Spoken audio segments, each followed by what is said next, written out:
एक किसान था जिसके दो बेटे थे। वह बहुत ही आलसी और निकम्मे थे। वह अपने पिता को कामकाज में हाथ बटाने के बजाय आलस किया करते थे, इधर उधर घूमते फिरते थे।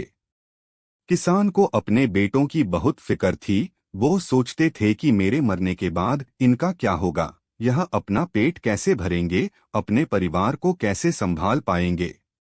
एक दिन किसान की हालत बहुत ही गंभीर थी। कहने का मतलब किसान मरने की हालत में था।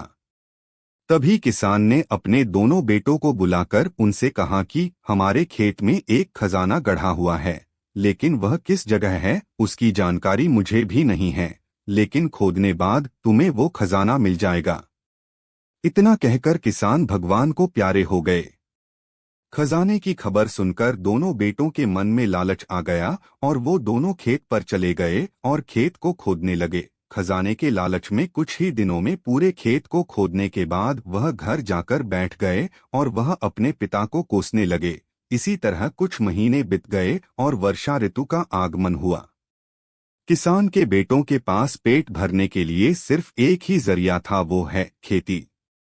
तब बाकी किसानों की तरह किसान के बेटों ने खेत में बीज बोने शुरू कर दिए।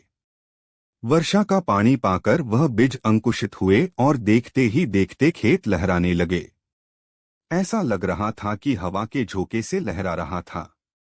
यह देखकर किसान के बेटे बहुत खुश हो गए। उनको समझ आ गया कि परिश्रम ही सच्चा धन होता है, और वो उसी तरह से अपने पिता के शब्दों का मोल भी समझ गए और अपने कामकाज में लग गए।